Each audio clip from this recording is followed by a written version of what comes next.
make y'all feel this before y'all turn it off these days. That I might not even release this. But I be doing this shit for me. Help me get through. I feel like I give until I can't, but most don't recognize it till I ain't. Blood on them covers, she hoping paint. Sorry mama, but it ain't. This world took a toll on me, and everyone that say they love me always seem to follow me. The same one that call me great, treat me like I ain't shit. I read between the lines, it's written all over your eyes. I see the disappointment in the eyes of the ones who want me dead, but I ain't never been scared, I tried to get there. Sometimes I wonder if I survived or did I die on that ride to that hospital. Demons all around me, I am not mental. This game of life, it is not simple. Last time I was happy, I was popping pills. Well, what's going on, everybody? We back with another show. You got J Fax and Darian. We in the building. Dream Team. Yo. We here. Today we doing something a little different, just a little different topic. El Shaddai, rediscovering the original deity of the Sino in ancient China. This is a topic that I guess is near and dear to me because it's a lot of information that we don't really talk about, especially just being in this particular community. A lot of people don't know a lot about ancient China. If they do, it's typically karate movies and stuff like that. So I just wanted to get into some things that, from a Christian perspective, that's going to hurt a lot of people. Oh, they talking that Christian stuff, but we're going to do it anyway. As always, shout out to the whole Paradigm Shift 314 family. Shout outs to DMG. You know, he the guy who running everything behind the scenes. Shout outs to Craig and Craig Law Firm. They putting together a beautiful tournament. As you've seen round one. We getting ready for round the second portion of round two with A1 and Lord Benu. So I'm excited about that. Shout outs to my man GT, he in the building. What we're gonna do now is we're gonna get right into it. We're gonna go right into it. Full screen. Now, again, El Shaddai, rediscovering the original deity of the Sino in ancient China. Put that out there. Appreciate you, my boy.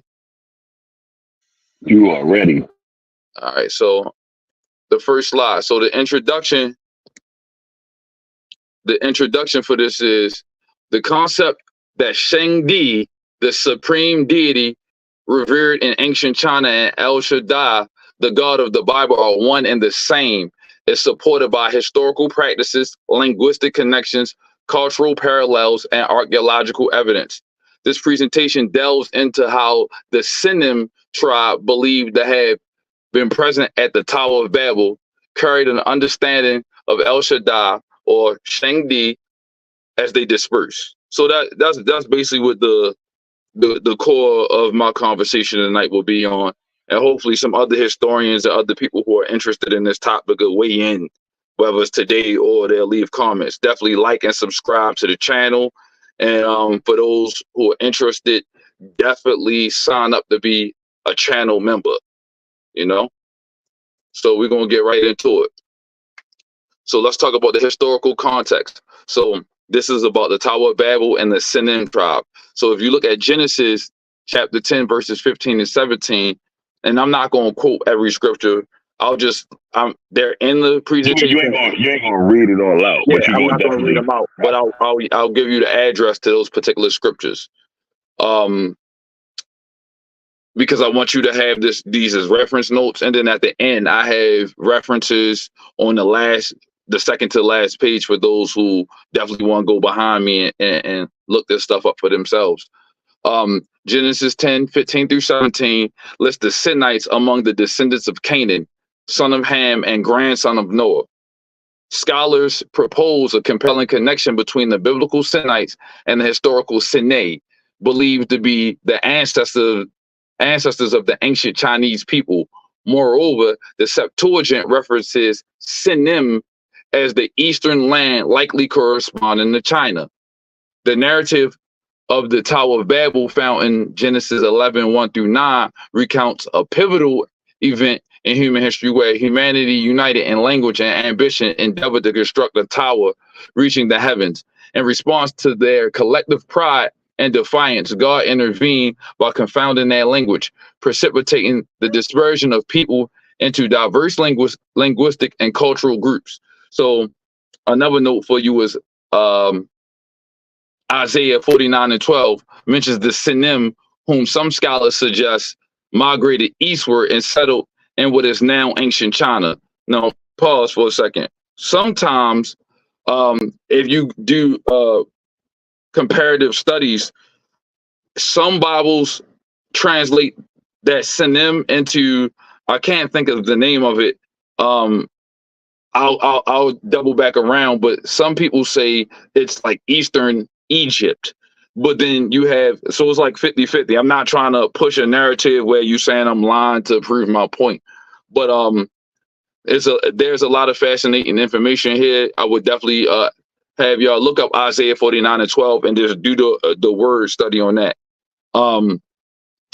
This migration potentially facilitated the transmission of knowledge about El Shaddai, known to them as Shangdi, alongside their cultural and religious practices.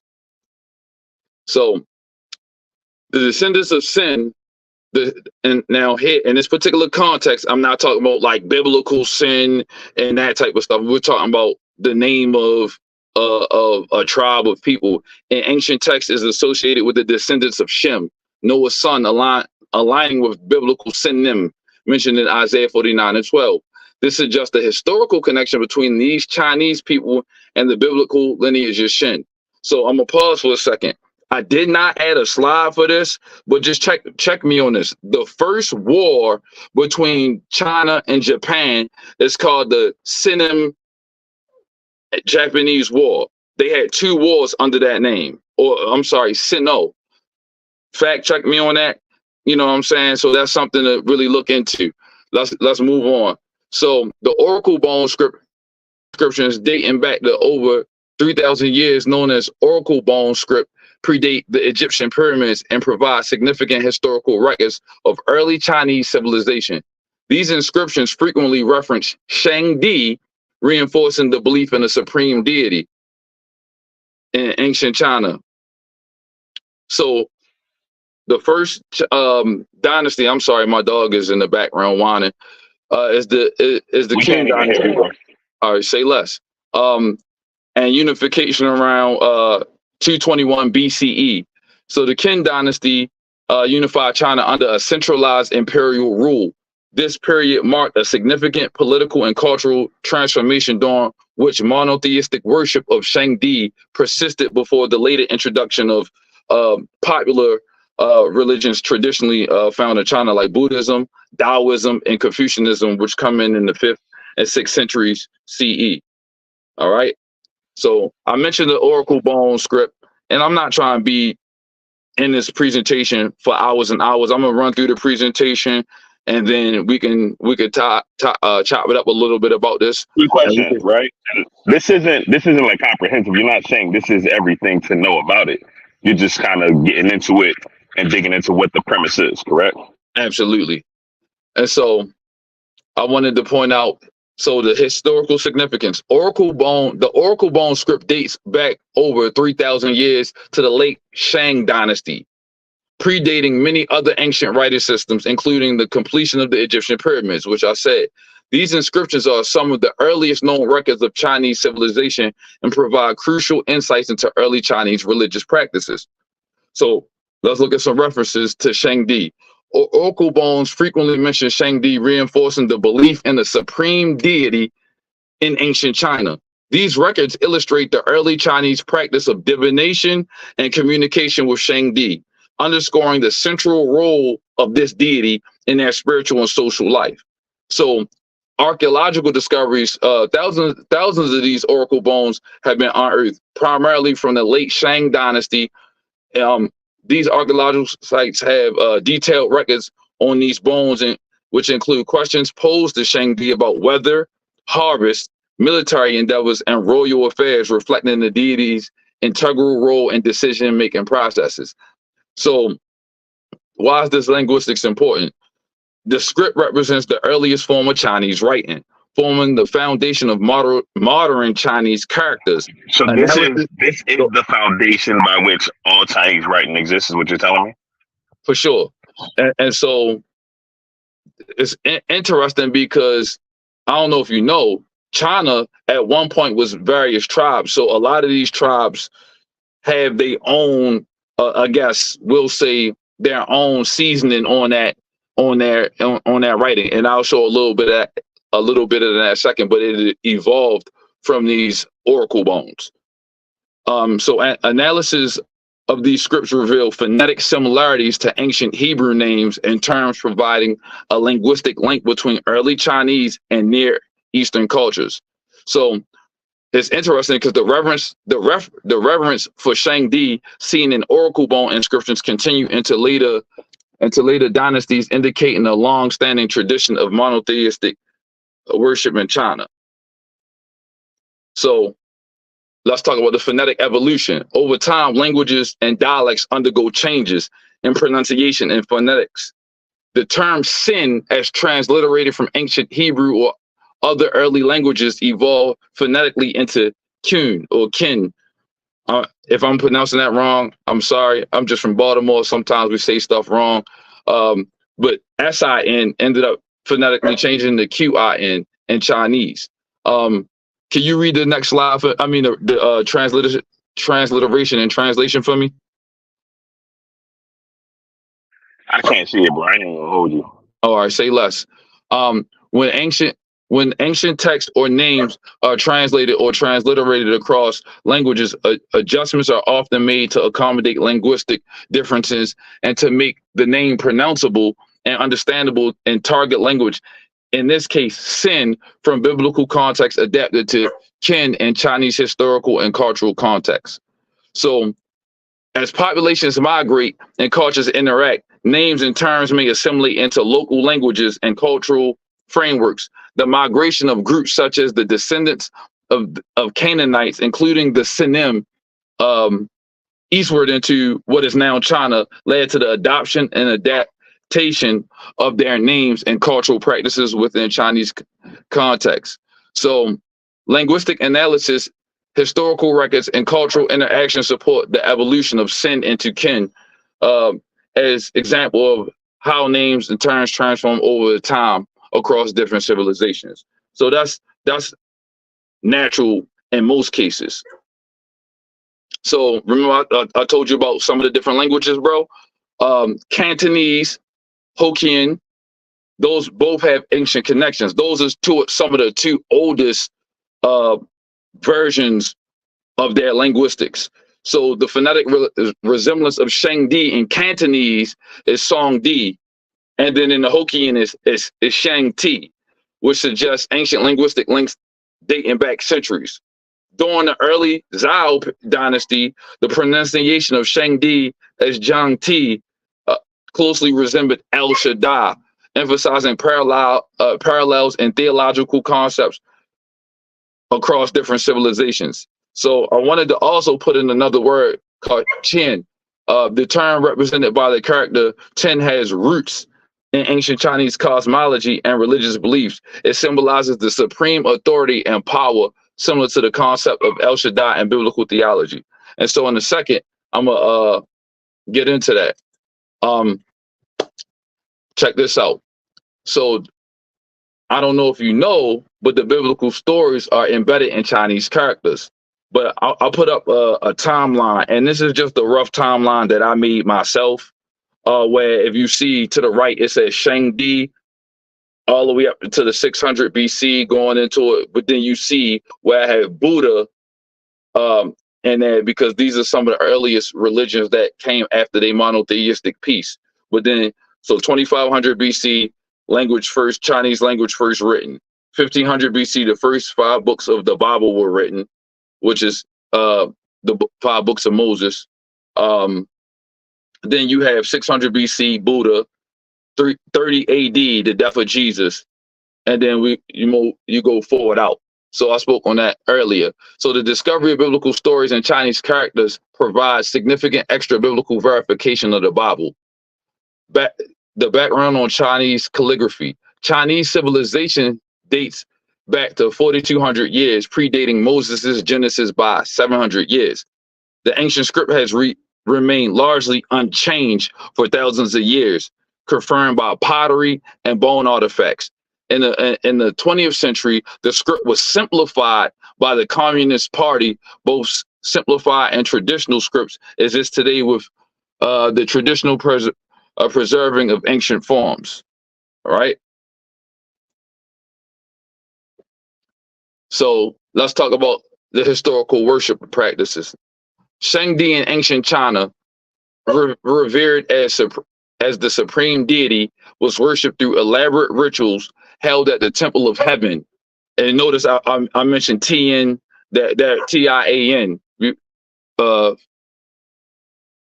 Tiantan in Beijing, constructed at 1420. Excuse me 1 second.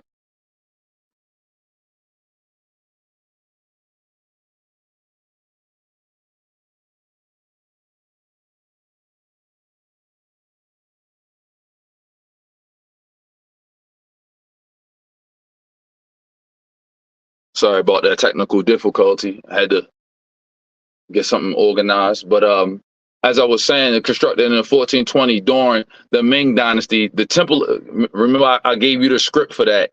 If you look at it, I'll put it in there so you can see it yourself. The Temple of Heaven served as the spiritual center where emperors of China performed the annual border sacrifice ritual.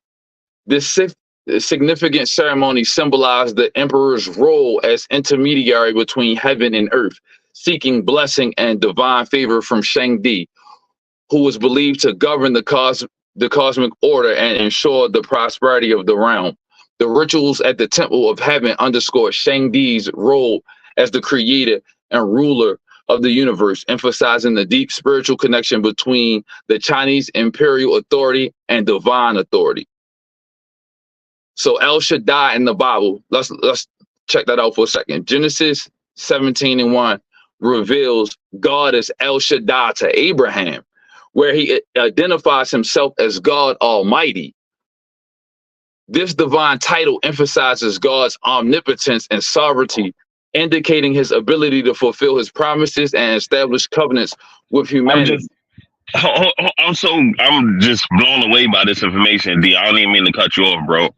Like, so the Bible didn't exist at this time, but they incorporated within their characters indications that they inherently followed the God of the Bible, or within their language, the God of the Bible. Is that what is? I'm help me understand this, bro. I'm like really blown away. This is information I've never heard of before. Yeah. A lot of people haven't, and it's funny because the reality of it is, what I'm saying is, it is my belief, according to the history that I'm following, the information from the historical record and the artifacts that they're pulling, their language is a part of their, what do you call it?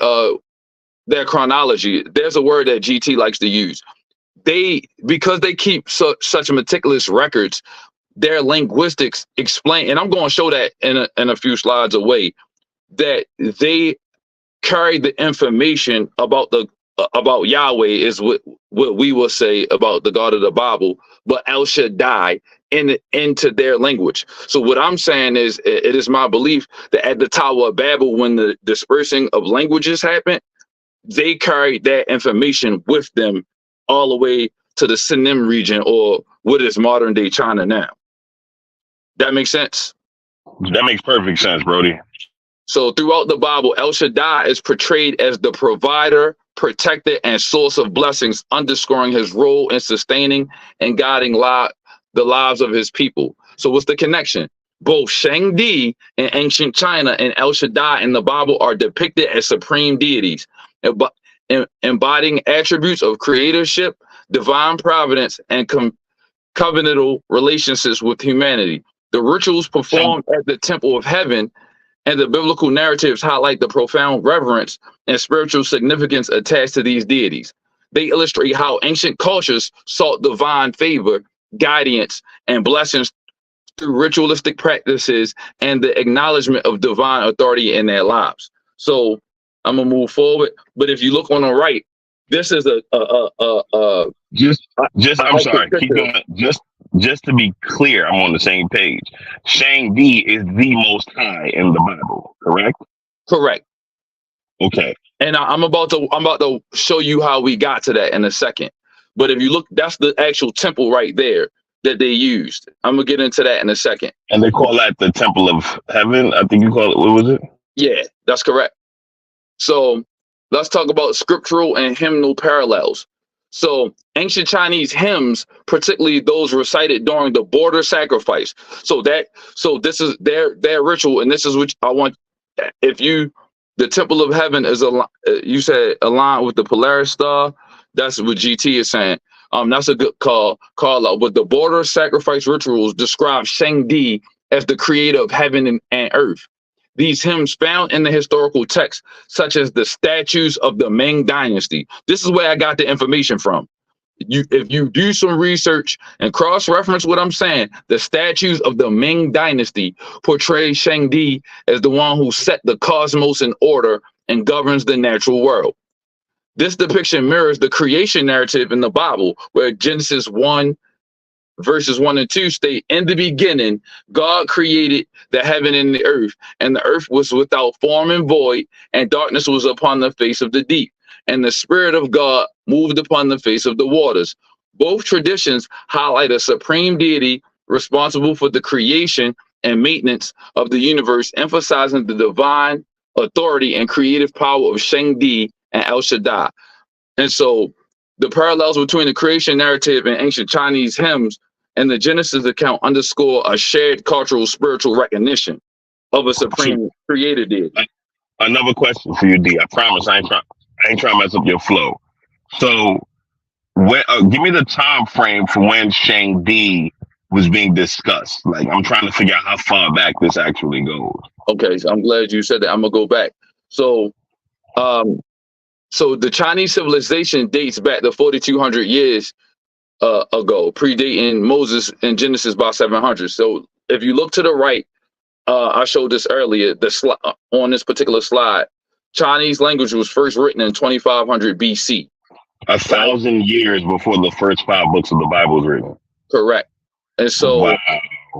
Also I pointed out that the phonetic, that their languages slightly changed, but a lot of it is roughly the same. And we're going back to, let me make sure that I put it in here. So the Oracle Bone script dates all the way back to 3,000 years at the late Shang Dynasty, 1250 to 1046 BCE. That information is cross-referenceable. Fact check me if you need to. I got excited when I ran into this information, and so because it's deep. So let's get into it, because I mentioned some things. So the border sacrifice prayer, and shout outs to my man Fax for putting together a sticker. Thank you for getting the sticker. So the border sacrifice prayer versus the biblical text. So the purpose to unveil parallels indicating Shang Di and El Shaddai is potentially the same deity, right? Let me actually make an adjustment so you can see everything on the screen. Let me just bear with me for a second. Sometimes when you have there we go. Can you see that whole thing? Oops. There we go. All right, so check this out. The border sacrifice prayer with corresponding biblical text revealing the remarkable similarities. Oh, got you. Say less. Oops, I keep hitting buttons. I'm just trying to bring my guy back into the stage. And so you were just saying 1,000 years beforehand is crazy. Like, it's crazy. 100%. That information is prevalent, bro. I had no clue. Are we talking about that's? Oh my goodness, that's amazing, bro. So check this out. What I was saying was, what I have up now is just a few snippets out of the border sacrifice prayer. And what I did was I read the border sacrifice prayer, and then I overlaid the verse out of the Bibles that correspond. Now it was a lot more, but I didn't want to inundate the entire video with a lot of this information. So Bro, I'm reading this slide, bro. Of old in the beginning, there was the great chaos without form and dark. That's crazy. 1,000 years, bro, beforehand is bananas, bro. the five elements had not begun to revolve, nor the sun and the moon to shine. Now, the Bible verse says, in the beginning, God created the heaven and the and the earth was without form and void, and darkness was upon the face of the deep. Here's another verse. You, O spiritual sovereign, came forth in your sovereignty, and first did separate the grosser parts from the purer. You made heaven, you made earth, you made man. All things with their reproducing power got their being. That's a parallel directly to Genesis chapter 1, verse 27. So God created man in his own image. In the image of God created he him. Male and female created he them. And it's just interesting because when we get to these verses, and there was so much more that I should have put in there. I do have the notes. So anybody in the comments that want to see more, first of all, it has to be translated if you can't read it. I mean, there are some English versions of it that Asians who have done this groundbreaking work have already put out. So there are some sources. Again, I have them at the end of the presentation. So let's start getting into some of these, understanding these Chinese characters. So Chinese characters are ideograms made from simpler pictures called radicals, similar to English compound words. You following me, Facts? Yo, I'm following, bro. Ideograms are defined as characters that represent ideas or concepts directly through their form. Radicals simplify components of Chinese characters that often carry meaning and are used to form more complex characters. So it's like complex words or complex statements or phrases is what you're saying. So they take simpler words and combine them in order to make one big word, if you will. 100%. So got you. I'll put an example up in the presentation. The Chinese character for peace, as you can see that, it's the character which is composed of two radicals. If you look, it's the roof, which is like that little teeny half a rectangle with a little point on it, like a little chimney. And then the second word is woman. So what's funny about that is when you put the roof over top of the woman, that's the visual breakdown for peace. That's hilarious. And so, yeah. No, that's dope right there. And so when you look at roof plus woman equals peace, I noticed something like, okay, the Bible says in Proverbs 25 and 24, it is better to live in the corner of a house top than in a house shared with a quarrelsome woman. Wow. Let's go a little deeper. So let's look at a little more of this. The serpent in the garden. Look at the symbol that I have highlighted in the red bubble. It's like some interesting characters.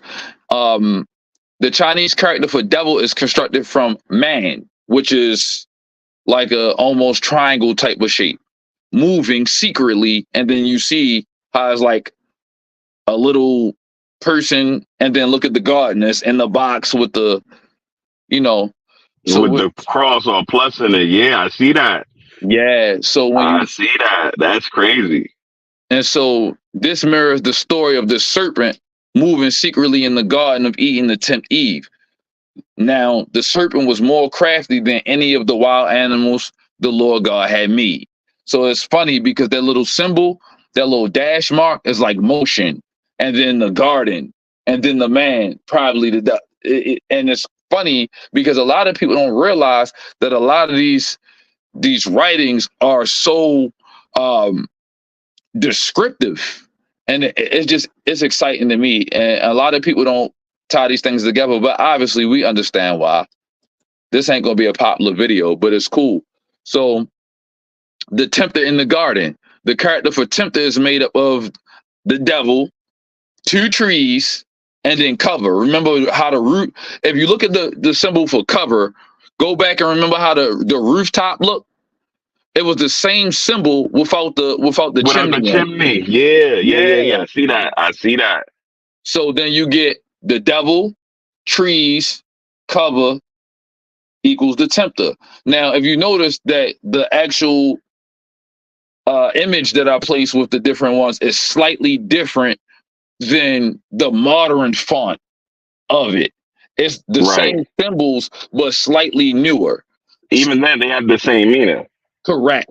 And I did that on purpose so that you could see how things have evolved, but it's not dissimilar from the initial information. Yeah, they kept their frame, their foundation, and just evolved and got better, or I should say, adapted a bit more to the way people will see it. I can see that. So that reflects Genesis' narrative of the temptation by the serpent in the garden between the tree of life and the tree of knowledge of good and evil. Genesis 3:6, when the woman saw that the fruit of the tree was good for food and pleasing to the eye, and also desirable for gaining wisdom, she took some and ate it. All right, I'm gonna move on to the next one. And this is one of my favorite ones, because when I saw this, I'm like, oh, this is a smoking gun. The word for ship in the Chinese character, if you could see, the word for ship is composed of 3 components. The boat. Here's what's interesting about that. Then there's the number 8. And then there's the mouths or people. So the composition. Wait a second. So boat means a vessel with 8 people when you break it down piece by piece? Absolutely. I'm trying to do the math here. Hold on. I'm trying to do the math here. So we got, and I ain't trying to, maybe I'm jumping the gun here. I'm just making sure I ain't tripping. 8 people in a boat, in a vessel. We talking, is that similar to, we talking about Noah? Like, so, because Noah and his wife, that's 2. Then there's 3 sons and 8 wives, that's 8. 100%. And so here's what's interesting about that. They call it the story of Nuwa, Nuwa. Look it up in Chinese mythology. Nuwa is a god, is a goddess who repaired the sky after a great flood. This legend bears similarities to the biblical flood narrative, where divine intervention occurs following a catastrophic flood. The cultural parallels between the stories of Nuwa and Noah. You don't think that's funny how they got similar names? The story's slightly different, but it's really like even down to the syllables, bro.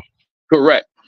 Reinforce the idea of a shared historical memory of a great flood link in Chinese and biblical histories. So the connection for me is the components of the Chinese characters and myths, such as the story of Noah, provide intriguing evidence of cross-cultural connections between ancient Chinese civilization and biblical narratives. These parallels highlight the possibility of a shared ancient heritage and collective memory of the significant events like the flood, further strengthening the argument for deep historical and cultural ties. Now, I know what people are going to say, that this a reach, but I don't know. I don't know. Let's go back to you're not. I don't see how it's a reach. You're literally pointing out what they are saying and drawing them. That's crazy to me. Like, I don't even really understand how that would be a reach. That's crazy. So I posted another a better picture of the Temple of Heaven complex, right? Located in Beijing.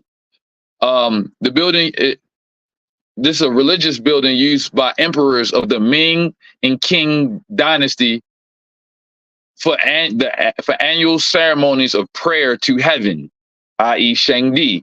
The most notable structure within the complex is a circular mound altar and an open-air platform where the emperor would perform the border sacrifice, offering prayers and sacrifices to Shangdi, the supreme deity. What's interesting about that circular mound altar is it was constructed in 1530 during the Ming Dynasty and is a three-tiered circular platform symbolizing heaven. The design and rituals performed here reflect ancient Chinese belief in the supreme heavenly ruler, paralleling the worship practices described in biblical context. The relics and artifacts from the Temple of Heaven, particularly the circular mound altar, provide concrete evidence to me of the ancient Chinese worship of Shangdi. I mean, that's really what they're saying. Yeah, I'm about to say, I wouldn't even say to you. That's literally what they were doing. Yeah, these historical practices echo to me. I have to say again, because some people take data and to them, how I'm connecting the dots, which I'm really just repeating what they're saying. But I was about to say, like, all you're doing is stating what they're saying about their own history. Like, you'd be crazy to try to deny an entire people their history. It's crazy to me. All right, so I like this because these practices echo the worship of El Shaddai in the Bible and underscore potential shared understanding of a supreme deity across different cultural epochs. So now I'm about to get into it. This is interesting. So ancient monotheism, before the introduction of Buddhism, Taoism, and Confucianism in the 5th and 6th centuries CE, China had a long-standing tradition of monotheistic worship centered around Shangdi, the supreme deity. So the alignment with biblical monotheism, the worship of Shangdi in ancient China shows, I just believe, remarkable parallels with biblical concepts. So when I have to keep saying that because the traditions emphasize the existence of a single, all-powerful deity who presides over the heavens and the earth. So, right. when we look at the cultural transformation, the arrival of Buddhism, Taoism, and Confucianism introduced polytheistic and philosophical elements to Chinese religious practices. However, the earlier monotheistic worship of Shangdi persisted, influencing later religious and cultural developments. It wasn't until the 5th and 6th century that the big three in China popped up, right? So here's prior to that it was monotheistic for thousands of years. Correct. And so even inside of the temple, they don't have, typically when you have a bunch of polytheistic gods, you have different relics and statues and idols for them. And the oldest temple, the Temple of Heaven, for Shangdi, there is no relics like that in there, which is interesting because typically when you do that, you would have an idol for this god, an idol for this god, idol for Confucius, an idol for Buddhism. It's not; those aren't there. It's completely different than what's typically discussed in Chinese worship. And I brought this up for a reason. Confucius reverence for Shangdi. A lot of people like to talk about Confucius as if he didn't really speak to religion or anything like that. And a lot of Chinese people don't really get into a lot of this, but a lot of people don't know that between 551 and 479 BCE, acknowledged and revered Shangdi, the supreme deity in ancient Chinese belief. So here's a quote in the Analects 3 and 13. He who offends against heaven has none to whom he can pray. Heaven, which is called Shangdi, is the source of all things. 6 and 23. So Confucius' teachings, his teachings frequently reference heaven or Tian as Shangdi, illustrating a continuity of monotheistic belief in his philosophy. Yo, I'm like looking this up while you're talking, bro, and my mind is literally blown, bro. Like this is crazy. So Shangdi, it is commonly used by contemporary Chinese, both mainland and overseas, and by religious and secular groups in East Asia as a name of a singular universal deity and as a non-religious translation, get this, for God in Abrahamic religions. That's directly from the definition, the explanation of Shangdi in Wikipedia. Yeah. And a lot of people, it's funny how people don't discuss that, because Asia, or in this particular venue, we're discussing China. China is relatively old. We don't really give them that credit so much, especially in the Pan African community. We always have a focal point of Egypt, and I understand, because we're I would say race first, but when it comes to historical information, it's just definitely a missed opportunity to gain wisdom about things that's happening I mean, in these especially time if they frames. have it documented, that doesn't make any sense. Like you stated previously, they were very meticulous data keepers, so they have a lot of their history. This is amazing. This is amazing. So we not too far from the end, but let's look at divine retribution for idol worship. Emperor Wangzong of the Song Dynasty, 1082 to 1135, promoted Taoism and the worship of various Taoist deities, deviating from the traditional monotheistic worship of Shangdi. Here's the event. During his reign, Wangzong faced numerous natural disasters, including floods and famines, which many interpreted as signs of divine displeasure. Additionally, the Song dynasty suffered military defeats. So, in their historical interpretations, many scholars and officials at the time viewed these calamities as retribution from Shangdi for the emperor's deviation from proper worship practices. Here's a quote. The reign of Huangzong marked by unprecedented calamities seen by many as a response from heaven to emperor's religious policies. So Jonathan D. Spence, from the search for modern China, was able to dig up that quote. Here's another one. Divine retribution for idol worship number 2. Emperor Taizu of the Ming Dynasty in 1328 to 1398. So let me give you some context. Emperor Taizu, the founder of the Ming Dynasty, sought to restore the worship of Shangdi, moving away from the idol worship practices of the Yuan Dynasty. So let me give you his event. Taizu implemented rituals and ceremonies to honor Shangdi, emphasizing monotheistic worship.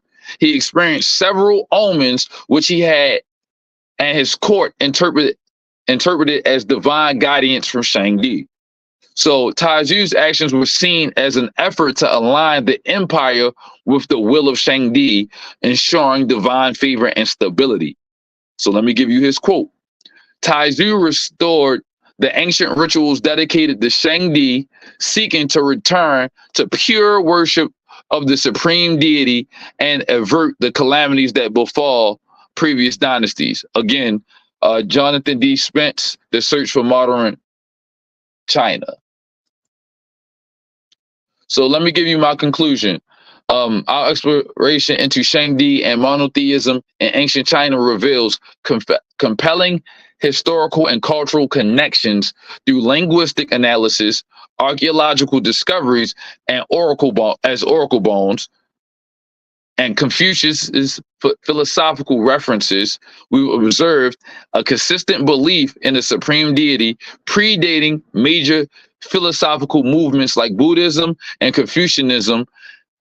This continuity of monotheistic worship underscores China's rich cultural heritage and its significant contributions to global religious thought. Understanding these connections not only deepen our appreciation of ancient civilizations, but also highlights the enduring presence of monotheistic beliefs in early Chinese society. So here's the top 10 references. I pulled up Genesis 10:11, Isaiah 49, Genesis 10:16 to 18, David Keatley's sources of Shang history, the Oracle Bone inscriptions of Bronze Age China, Jonathan D. Spence's The Search for Modern China, James Legge, The Chinese Classics, The Temple of Heaven Official Guide, K.C. Chang. Keep in mind, a lot of these people are Asian. So it's a lot more sources, but it's hard to really comb through and give a lot of detailed information that's not 8 hours long. But Yeah. This isn't comprehensive. You were just showing the data that you found and wanted to go over it. I think this was dope, bro. yeah, This KC was Chang, amazing. art, myth, and that's a good one. Art, myth, and ritual: the path to political authority in ancient China. The book of documents by it's called the Shu Jing. 8 and 9 and 10 are like my heavy hitters. I should have put some stars around it. The book of documents, it's called the Shu Jing. Check out the Shu Jing. Number 9 is the Mencius, and that's I believe that's Confucius's book. And then the where I got the references to Genesis is on the actual. They're actually carved into the actual statues of the Ming Dynasty. So that's something that you can look up as well. I really had fun building this Bro, presentation. you blew me away with this, bro.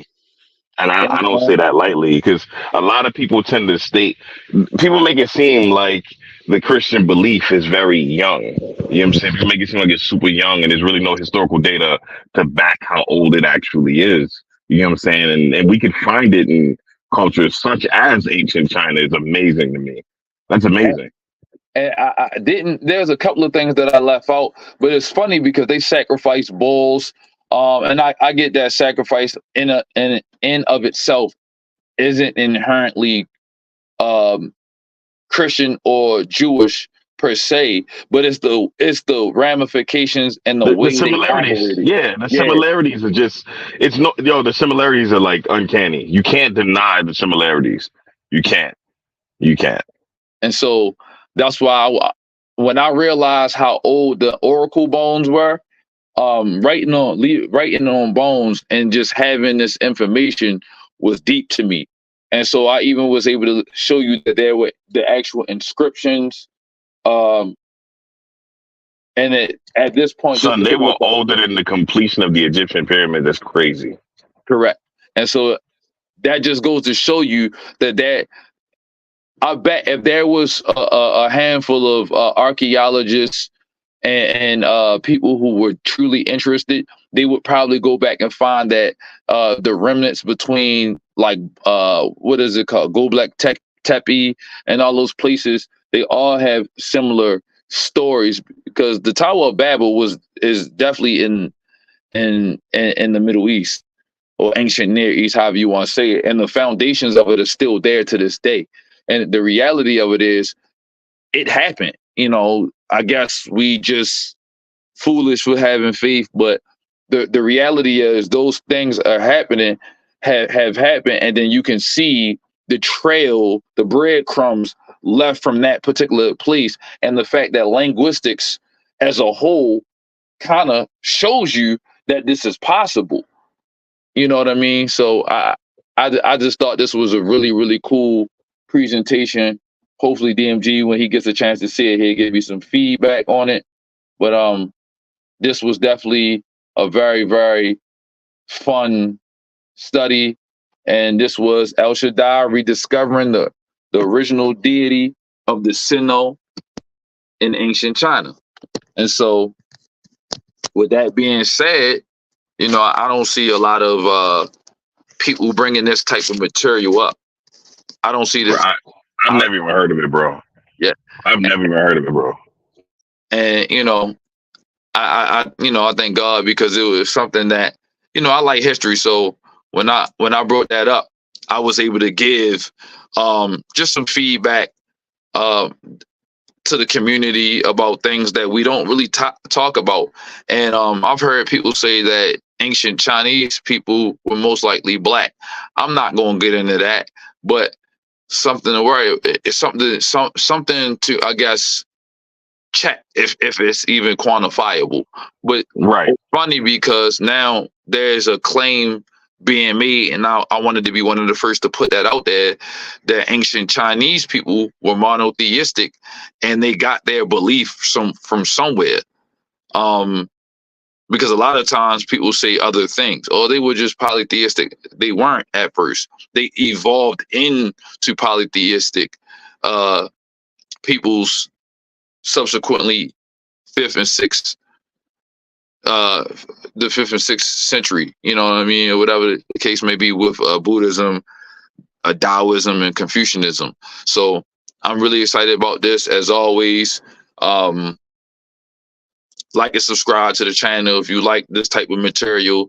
Leave us some comments, give us some feedback, good, bad, positive, negative, just questions, comments, concerns, things that I could follow up. And any of the historians within the community, let me know what y'all think. I'm really looking forward to that. You got any last words, my boy? Nah, bro, I was a student in this one, bro. Yeah. I'm happy I was able to bring you along for the journey. Shout out to the Dream Team. Once again, don't forget A1 and Lord Benu get ready to debate. I believe it's this weekend coming. Is this weekend coming? I believe so. Stay tuned for DMG and the Craigs putting out some content related to the battle of the ideologies. We're going to keep rocking. I'm looking forward to see who's going to be crowned champion this year. Yeah. So without further ado, I'm going to go ahead and end off with my guy. Shout out to my man, Neo Love. Yeah. I know I got about 30 seconds to make y'all feel this before y'all turn it off these days. That I might not even release this. But I be doing this shit for me, help me get through. I feel like I give until I can't, but most don't recognize it till I ain't. Blood on them covers, she hoping paint. Sorry mama, but it ain't. This world took a toll on me, and everyone that say they love me always seem to follow me. The same one that call me great, treat me like I ain't shit. I read between the lines, it's written all over your eyes. I see the disappointment in the eyes of the ones who want me dead, but I ain't never been scared, I tried to get there. Sometimes I wonder if I survived or did I die on that ride to that hospital. Demons all around me, I am not mental. This game of life, it is not simple. Last time